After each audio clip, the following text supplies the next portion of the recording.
Okay, YouTubers, we're back. I'll get you down here so I can show you that piercing valve is installed.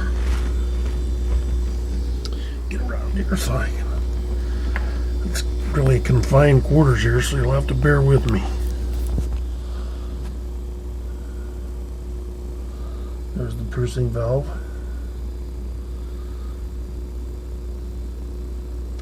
I have the hose, the blue hose connected to it, and the Allen wrench. I've pierced the copper line there by turning it fully clockwise till it bottomed out, and then back it out one turn.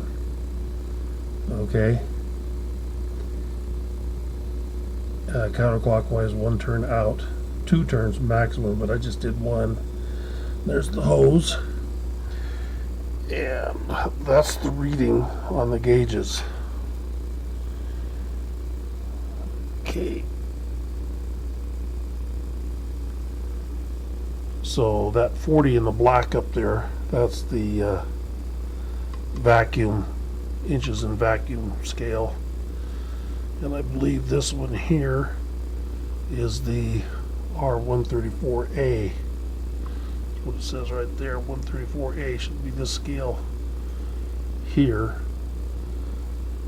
and these other two are this scale, and this scale is for a couple other different refrigerants. Okay, so it looks like it's got refrigerant in it up to pressure, but the compressor must be bad.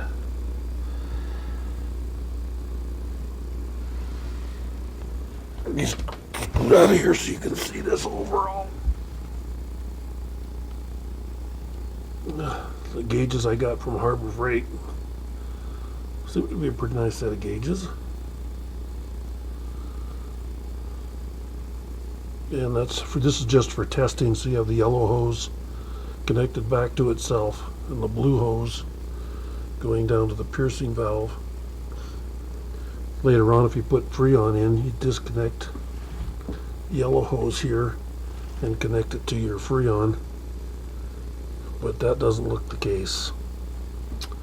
Looks like it's going to need a compressor right there.